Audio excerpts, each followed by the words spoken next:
Hello, and a warm welcome to our weekly show, Love Athletics. In this program, we bring you the latest highlights from our sport with expert input from different continental areas. We are delighted to have as our guest today, ELIAS MAKORI, Nation Media Group's managing editor for sport, a long-time member of the IAAF Press Commission, and a recipient of the IAAF World Athletics Journalist Award. Hello, ELIAS. Lovely to see you, and thank you for joining us. Hello, Anna. It's always a pleasure. Thank you. Thank you. Let's take a look at what's been happening over the last 2 weeks. So starting with track and field, on 16 and 17 October, the South American Under-23 Championships took place in Guayaquil, Ecuador. Brazil dominated the competition, winning over half the medals, notching up 25 golds against 7 for Ecuador and Colombia. The best performance came from Colombian long jumper Arnovis de Jesus Dalmero, who leapt 8 meters 04 to beat the national record before winning another gold with the 4x100 relay. We will have a report on these championships by Veronica Hidrovo towards the end of the show. On 16 October, the first leg of the World Cross Country Tour Gold took place in Cardiff. Although it was labeled a gold event, the fields were entirely British. Winners were Charlotte Arter and Hugo Milner. The series will truly get underway in Spain this Sunday and culminate in Eldoret on 12th of February. But the focus is now mainly on road races. 2 more World Marathon Majors were held over the last 2 weeks, in fact over 2 days. On Sunday, 10 October in Chicago, Ruth Chepengei took the win in 22:31, slowing down considerably after being under world record pace in the early stages. 2 Americans completed the podium, Emma Bates with a 2:24:20 PB and Sarah Hall 2:27:19. The men's race saw Ethiopia's Seifu Tura win in 2:06:12 ahead of USA's Gelen Rupp 2:06:35 and Kenya's Eric Kiptanui 2:06:51. On Monday, 11 October, the Boston Marathon saw a Kenyan double. Diana Kipchoge won in 2:24:45 and led a Kenyan 1:2:34 ahead of Edna Kiplagat in 2:25:09, Marin Ngugi, and Monica Ngige. The men's race was taken by Benson Kipruto in 2:09:51 over Ethiopians Lemi Berhanu 2:10:37 and Jamal Yimer 2:10:38. Kipruto had already won the Prague Marathon in May. ELIAS, 2 very successful back-to-back World Marathon Majors for Kenya. Yeah, and it was very interesting, especially looking at their performances after Tokyo. You remember that immediately after Tokyo there was the London Marathon, where again one of the Kenyan Olympians, Bridget Kosgei, ran, but she didn't manage to win a 3rd title. Now in Chicago we had Ruth.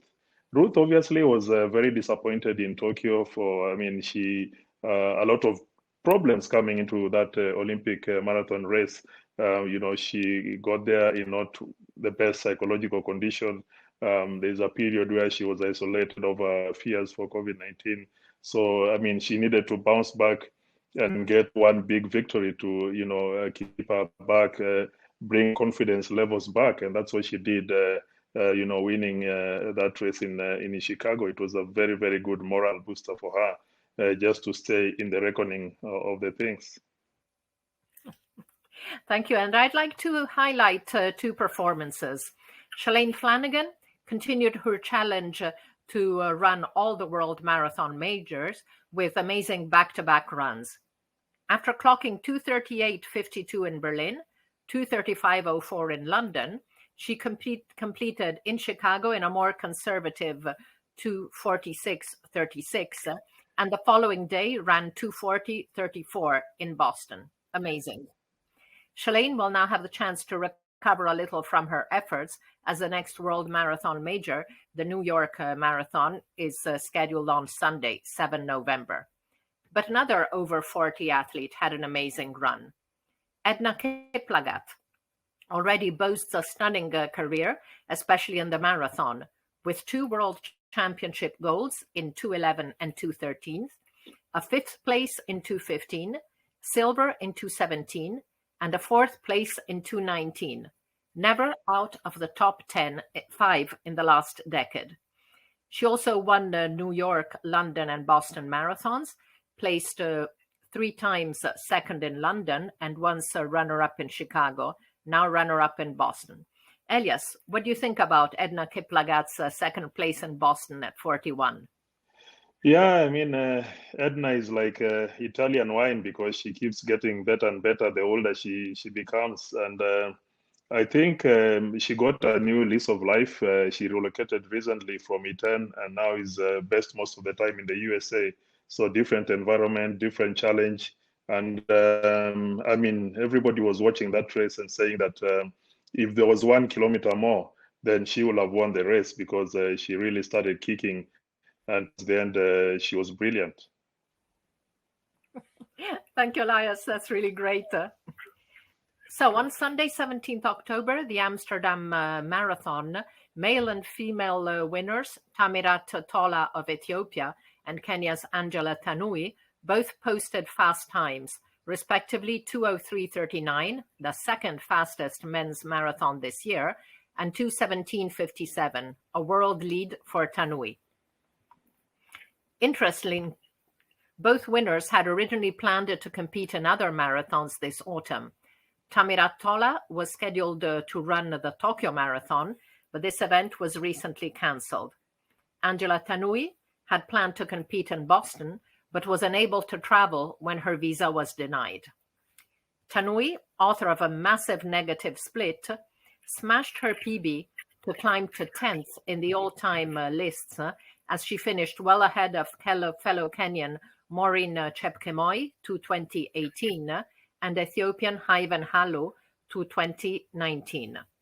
The men's race was a close affair, as Tamirat Tola was followed by Kenya's Bernard Koech, 2:04:09, and countryman Leo Gebrselassie, 2:04:12.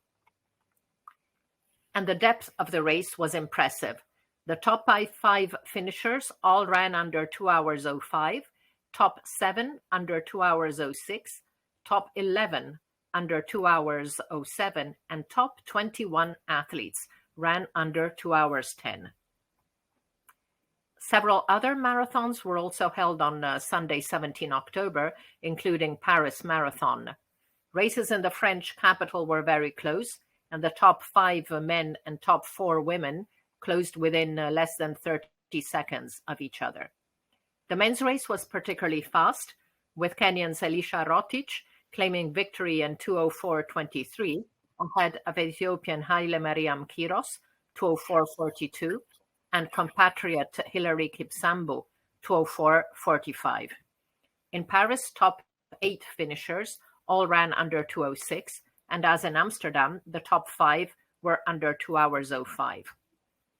In the women's race, Ethiopia's Tigist Memuye took the win in 2:26:12, ahead of compatriots Yeneshesh Tilahun Dinkesa and Fantu Jima, all within 10 seconds of each other.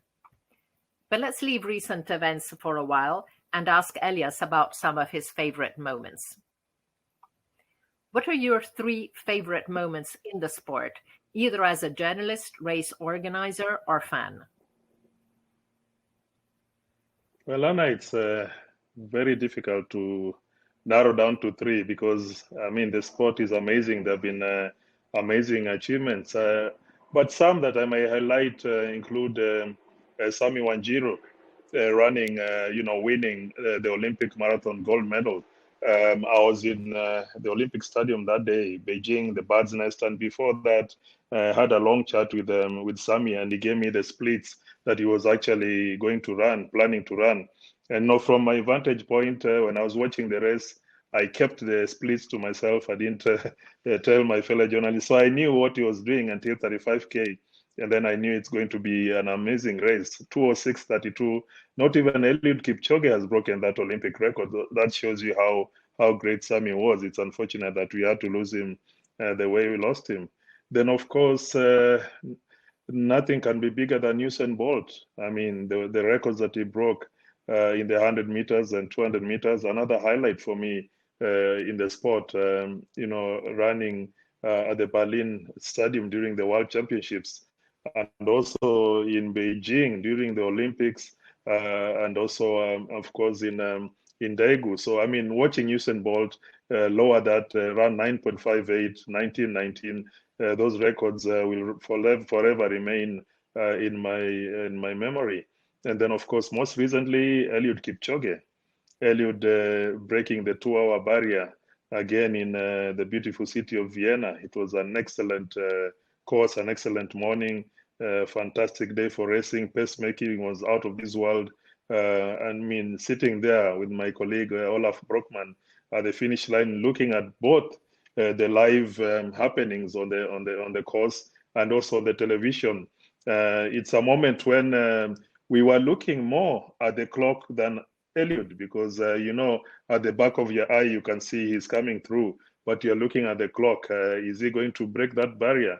Then when he started the celebration, we were confident he was going to do it. But some people are still anxious, saying, why is he celebrating? Why can't he wait to break that barrier? That celebration might cost him a few seconds, but I think Eliud knew what he was doing, and he did it amazingly well. And again, for him to get on to Tokyo, retain his Olympic marathon record, absolutely blowing away the rest of the opposition. It was another fantastic run. And he finishes just like nothing has happened, as fresh as ever. And now we are waiting for his next challenge. So those are some of the highlights that I can look at immediately. Anna? Thank you, Elias. So you've already anticipated one of your favorite moments in 221, but tell us what are your favorite moments this season? Yeah, another brilliant season. We really never knew what was going to happen. And earlier, when you're looking at the performances, throughout the weekend, the road races in Paris, course records in Amsterdam, the amazing times. Earlier, I'd spoken to people saying, because of the long layoff of COVID, the athletes were in very good shape. They ran less, there were less competitions, and getting into the Olympics, there are a lot of fresh pairs of legs. And definitely my highlights for this year mostly come from the Olympic Games. Yulima Royas shattering the world record in the triple jump, 15.67. I was in the stadium that day across from the media tribune, just watching a reaction, watching the fans, the few fans who were there, coaches, teammates, it was unbelievable. And the way she did it, the way she celebrated, it was a fantastic field events record by Yulima. And of course, also the same Olympic Games in Tokyo, Karsten Warholm, the 400 meters hurdles, another brilliant moment of running. Again, watching it at the Olympics, there's something special about these records that are broken during the Olympics. It takes me back to David Rudisha, 140.91 in the London 2012 Games. Breaking a world record at the Olympic Games, I think, is something more special than anything else you could think of. Then closer home, the Africa record by Ferdinand Omanyala in the Cape Keno Classic just last month, September, because people are saying maybe Nairobi is not, it's too high, the altitude might not be right for great performances, but Ferdinand Omanyala absolutely shattered the African 100 meters record. And it was great to see top sprinters coming to Nairobi, Trayvon Bromell, Justin Gatlin. It was unbelievable. And I think a quality field helped Ferdinand Omanyala to push that African record time. And, he's just been voted the Kenyan Sportsman of the Month. And I think from that performance, I would say those were the key performances for me in this particular season. Thank you, Elias. Now, unfortunately, Kenyan athletes have been in the news not only for their success, but also for a series of tragic events. Let's pay homage to 3 athletes who tragically departed in the space of a few days. Cross-country specialist Jose Amwok Macharinyang committed suicide on 9 October. We celebrated Agnes Jebet Tirop for setting the women-only world record on 12 September, and in Geneva at the start of this month, she placed second when Kalkidan Gezaheny set her own 10K world record. Just 10 days later, on 13 October, Tirop was found dead in her home, allegedly murdered by her husband, who was arrested days later. Amsterdam Marathon winner Angela Tanui ran with a white ribbon on her bib to commemorate Tirop. Just a day later, 200, 400 meter specialist Edith Mutoni was taken to hospital on 14 October after suffering fatal wounds to the back of her head inflicted by her boyfriend, who was arrested. Elias, can you tell us what was the reaction in Kenya to this string of shocking events? It was absolutely shattering. We were with Agnes in Tokyo during the Olympics, had a very good interview after the heats when she qualified for the 5,000 meters final. And she just got out of the podium, finishing 4th. And, she came back, was very focused. This one really hit us hard because Helen Obiri, the world champion in the 5,000 meters and who's been dominating the 5,000 meters, already announced that she's moving out of the track, going into the road races, the half marathon and the full marathon eventually. And the only person next to her, the one who was taking over, was Agnes, because Agnes had been coming up brilliantly. And she said after winning 2 bronze medals at the World Championships of course, the last in London and in Doha, she was going to fight for the gold medal in Eugene. And we saw her shape, in Germany a few weeks later after the Olympics, when she broke the World 10K road race record, running 30.01. Her shape was coming back. Her desire to win was there. And she had just started, training and focusing towards, of course, she's a former world cross-country champion, and the cross-country season is just starting. It has started in Kenya, and now she was preparing to do the cross-country and then slowly get the endurance, prepare for the track for Eugene. So it was really at the pinnacle of her career, and it was a huge, huge blow. It brought the athletes together. They're really fighting for, the violence against women to end. And it was very, very good, Anna, to see athletes from Uganda, Joshua Cheptegei and teammates coming over, making a contribution to the barrier and even taking part in, the funeral service and the barrier. It was a very good show by Joshua, who also made a donation from the Joshua Cheptegei Foundation towards the barrier cost and to the family of Agnes. So it was really a moment for uniting the athletes. It's time for them to reflect, and Athletics Kenya have already announced that they're going to start doing workshops on mental health and how to handle, the pressure that comes with elite athletes. So it's a big wake-up call. Very sad also to see Hosea Macharinyang commit suicide. It shows the pressure the athletes face behind the scenes, which they hide. We never know what they're going through. But hopefully it won't happen again. And hopefully Athletics Kenya and the National Olympic Committee of Kenya will keep on pushing their programs to help prepare the athletes mentally. Thank you, Elias. Yes, let's hope that these very tragic events have brought a new awareness, and that measures are being taken, as you say, seminars and at government level to change things. And as you say, I read reports that there were 4,000 people at Agnes's funeral. And as you say, having the Ugandan top stars come over and be a part of the celebrations was really, really important. Yeah, and also there were that number. It could have been bigger because there are restrictions around public assembly, public gatherings in Kenya, and also at funerals. The numbers are being restricted.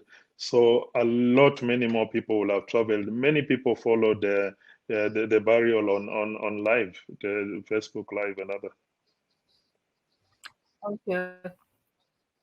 So unfortunately, 2 days later, we also received tragic news of another sudden departure, that of our good friend, photographer Jean-Pierre Durand. Jean-Pierre was one of the best very athletic sad, and specialists my heart and goes truly out. loved our sport. He loved covering major events, but also small meetings.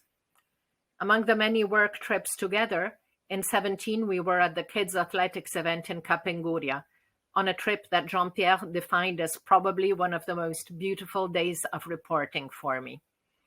He took beautiful photos of the children, enjoying a day of sports, and I took a couple of him, showing the children their pictures on camera. We will miss you, Jean-Pierre. We had recorded a photo show with Jean-Pierre a few weeks ago, in which he speaks about some of his favorite shots and the circumstances in which he took them. We finally managed to publish it, and it is truly worth watching.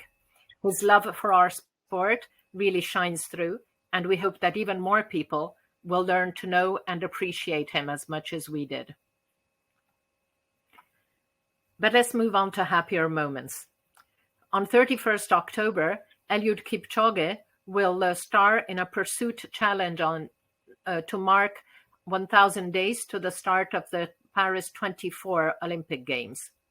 Runners who finish the 10K course on the Champs-Élysées ahead of Kipchoge will win a slot for the Paris 24 mass marathon race, which will be contested at the same time and on the same course as the Olympic marathon.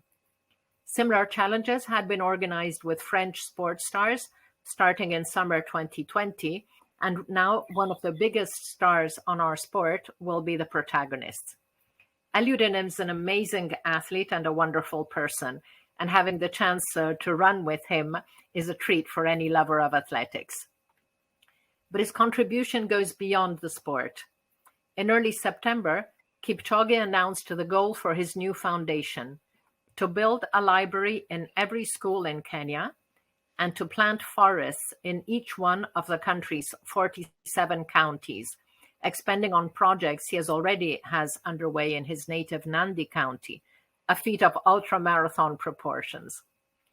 Elias, you have witnessed many of Eliud's sporting achievements.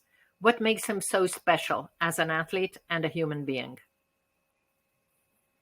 I think one word that can describe Eliud is discipline. His discipline, his focus, makes sacrifices. His routine is almost predictable because from Monday to Saturday, he'll be at Kaptagat training hard away from his family. Then on Sunday, he'll be in the morning mass, the Catholic cathedral in Eldoret, and then joins his family. Same routine over and over again, but of course, the discipline to keep on doing that, keep on raising the bar. Because you win an Olympic gold in the marathon, you set the bar to be to win back-to-back Olympic golds. You do that. I'd like to see if he's again wants to do the third one in Paris. So because he keeps on raising the bar, he broke the world record in the marathon. Wanted to be the first person to do a sub 2-hour marathon. He did that. So Eliud keeps on challenging himself, and his discipline leads to his longevity. He was recently named the athlete of the Olympic Games in Tokyo by ANOCA, that is Association of National Olympic Committees. Again, during the New York Marathon this November, he will be presented with the Abebe Bikila Award, which is an award for an outstanding contribution to the sport, and he's made an outstanding contribution to the distance running, to the marathon, and to see him keeping on going. After having won his first world title in Paris at the World Championships almost 20 years ago, I mean, that is the epitome of discipline, and a lot learning from him. He gives motivational talks every day and every other day in Kenya, and he has actually shown that the power of sport can not be underplayed. So discipline, focus, commitment, describes Eliud. Thank you, Elias. I also love his sense of humor. It's it's just really great, and he's just such somebody who really cares about things, not just focused on his sport, but really looking around and caring and wanting to help. Yes, he's a philosopher, like we call him a philosopher. You know, all his sound bites, his quotes are memorable. And as a journalist, you love interviewing him. He'll come up with something special every other day. I like the innovation that he has brought, for example, in tree planting, increasing the green cover in Kenya.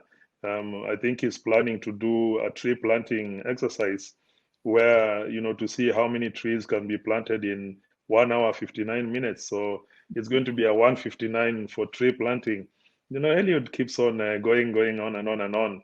He's an amazing gentleman, and like you say, he's full of humor. The philosopher, you can never be bored around Eliud. Indeed. Thank you, Elias. Let's listen now to Veronica Hidrovo's report from the South American Under-23 Championships in Guayaquil. El pasado 16 y 17 de octubre, el Estadio Modelo Alberto Spencer de Guayaquil fue sede del Campeonato Sudamericano de Atletismo Sub-23, que acogió a 302 atletas de 13 países. Brasil nuevamente ratificó el liderato regional en el deporte base, al apoderarse de 25 medallas doradas, 18 de plata y 13 de bronce, totalizando 517 puntos.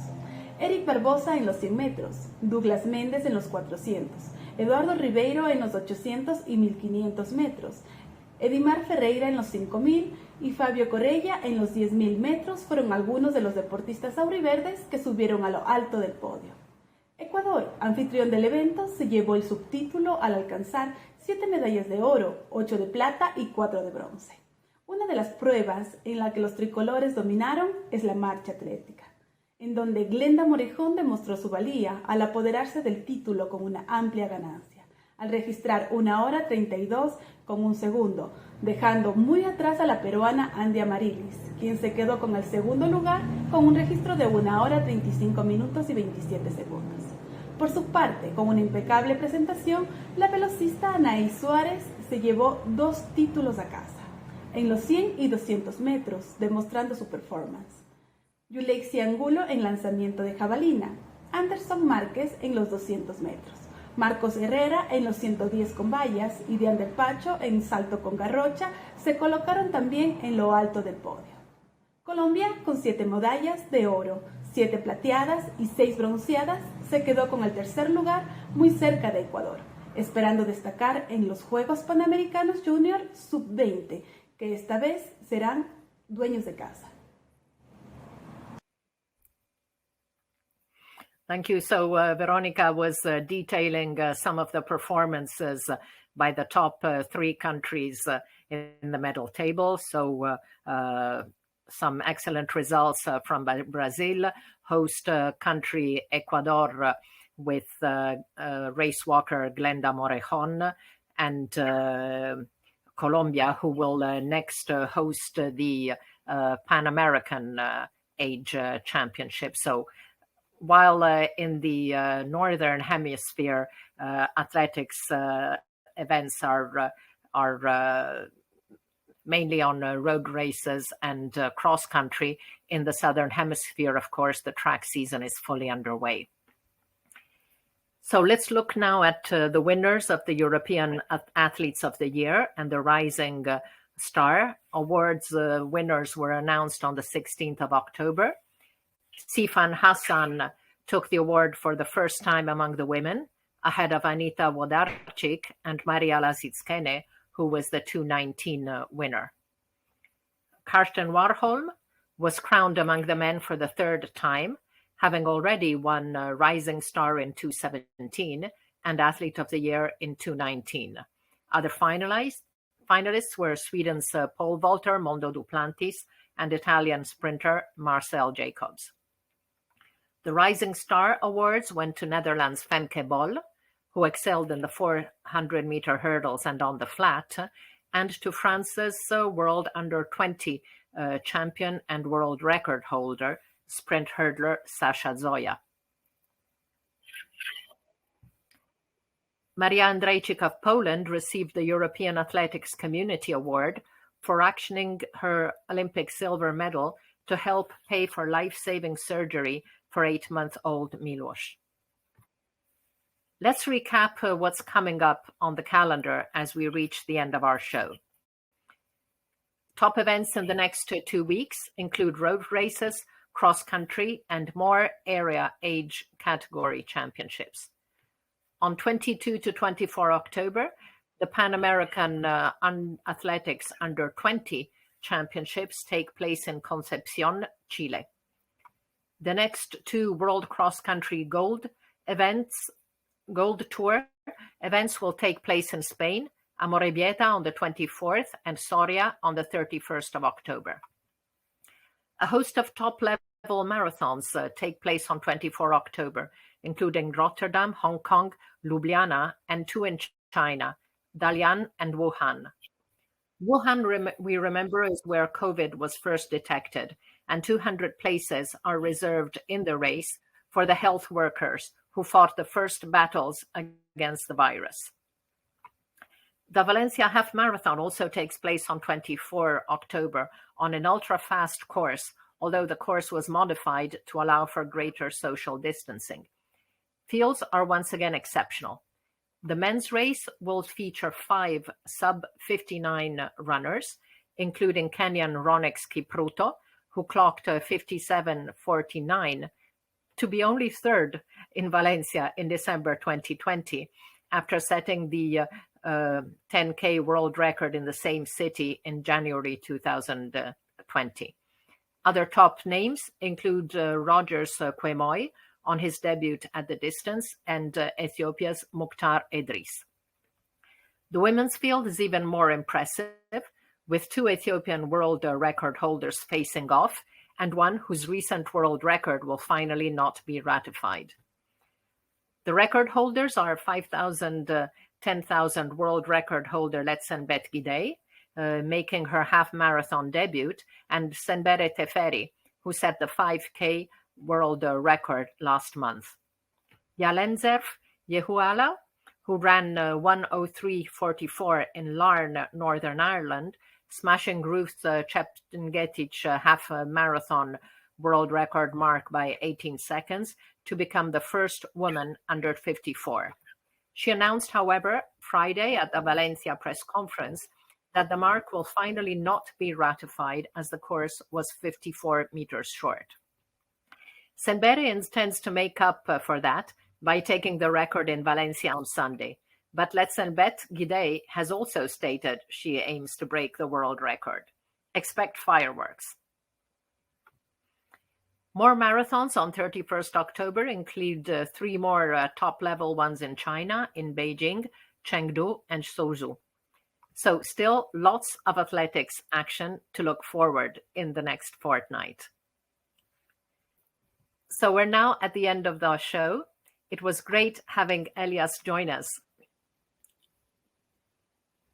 Thank you, Anna, for having me, and sorry about the gremlins in the connections, but indeed looking forward to a brilliant next few days coming up, and also the first part of November where we have the New York Marathon and later the Great Ethiopian Run. I'll be at both events and looking forward to excellent races. Kibiwot Kandie, of course, making his marathon debut, the World Half Marathon record holder. And it's good to see these athletes graduate from the half marathon to the full marathon, from the 10K to the half marathon, like Letsenbet Gidey, who has been brilliant cross-country or the track and now going onto the road. It's amazing to see how they transition from one event to another. It's been a pleasure having me on the show, Anna. Thank you so much, ELIAS, and it's always a pleasure to listen to you and to the wealth of information and knowledge that you bring about the sport and about Kenyan athletes. Thank you. And thank you all for watching. Thank you. See you in 2 weeks on Love Athletics to look together at the highlights, comments, and analysis on what has been happening in our sport in the past fortnight. Thank you so much. Ciao. Bye. Ciao.